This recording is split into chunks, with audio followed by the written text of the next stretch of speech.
लोकसभा चुनाव को लेकर के बदायूं की राजनीति में किस तरह से हलचल है उस पर एक नजर डालते हैं। जिस तरह से बदायूं लोकसभा चुनाव से समाजवादी पार्टी ने धर्मेंद्र यादव का जो सीट परिवर्तन किया है और शिवपाल यादव को यहां भेजा है, उस पर संघमित्रा मौर्य ने क्या टिप्पणी की है वो आपको सुनवाते हैं। देखिए। टिकट कटने के बाद ही हमने कह दिया डर अच्छा है। ये भारतीय जनता पार्टी के कार्यकर्ताओं का मेहनत का परिणाम है। शीर्ष नेतृत्व जो हर दिन किसी न किसी कार्यक्रम के माध्यम से हम भारतीय जनता पार्टी के कार्यकर्ताओं को ज़मीनी स्तर पर लगाए रहती है, वो उसी का परिणाम है कि वो डर कर स्वयं चले गए यहाँ से। आप अपनी जीत कितनी सुनिश्चित समझते हैं शिवपाल जी के आने पे? अपनी नहीं, भारतीय जनता पार्टी की 101% जीत सुनिश्चित है। आप बता रहे कल आपने प्रेस नोट जारी करा था जिसमें कहा था अभी तो भतीजे को भगाया, अब चाचा की बारी है, क्या कहना क्या थी वो? हमने कहा तो कि ये भारतीय जनता पार्टी के कार्यकर्ताओं की मेहनत का परिणाम है।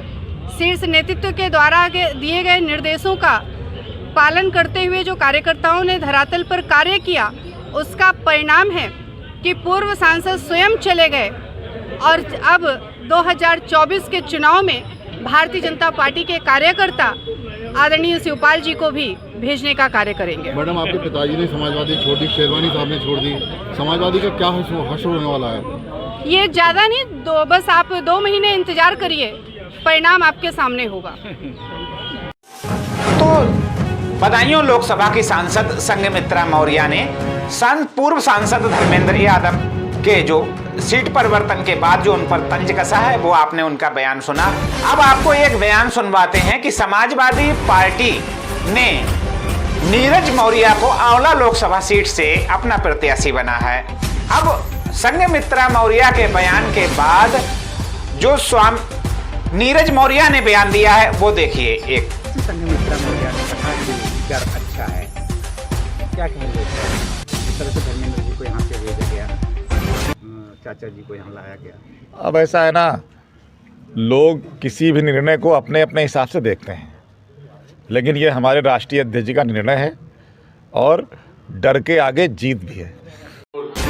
अभी आप बयान सुन रहे थे नीरज मौर्य का। नीरज मौर्य के बयान के बाद सपा से लंबे समय से अपने टिकट की दावेदारी का इंतजार कर रहे आबिद रजा एक मुसलमानों के बड़े चेहरे भी हैं और ये आंवला और बदायूं दोनों लोकसभा सीटों पर अपने आप को बहुत पहले से दावेदारी का इंतजार कर रहे थे।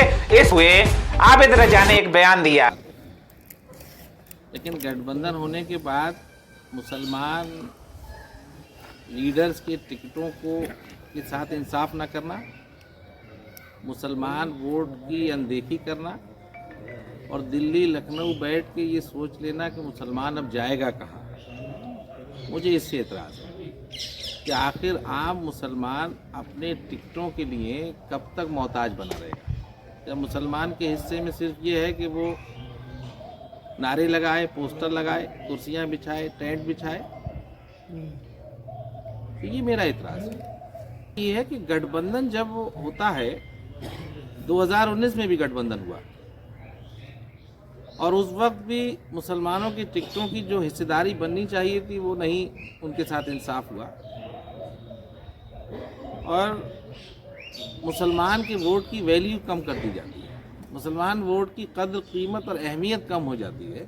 मुझे इस बात पे एतराज़ है, गठबंधन पे एतराज़ नहीं, जहन और नीयत ठीक होनी चाहिए।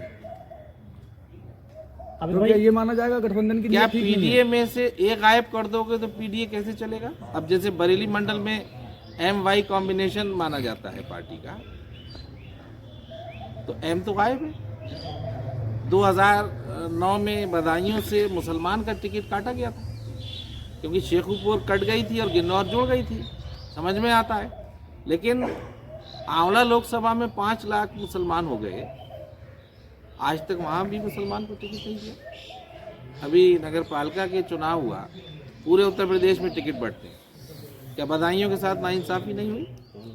बदायूं में 11 मुसलमान चेयरमैन बने 5 साल उनसे काम लिया गया पार्टी का, झंडा, बैनर, पोस्टर, वक्त, कीमत, पैसा सब उन्होंने खर्च किया और एंड वक्त पे उनको टिकट नहीं दिया। ये नाइंसाफ़ी नहीं?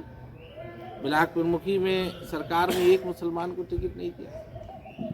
तो बहुत मजबूर होके हर चीज़ की एक सीमा होती है। ठीक है, हम पार्टी में हैं, ओहदे पे हैं, इसका मतलब ये नहीं कि जब वो बर्दाश्त की सीमा जब पार हो जाती है तब बोलना ही पड़ता है। अमित भाई, हक की आवाज़ उठानी पड़ेगी, मजबूरी है हमारी। जिस तरीके से आपने कहा तो अल्पसंख्यक ऐसा नहीं कि पहली बार कोई टिकट कटाया और हम बोल रहे हैं। आगे की रणनीति क्या होगी आपकी? मैं अपनी आवाज़ उठाता रहूँगा, अल्पसंख्यकों की, पिछड़ों की, दलितों की, किसान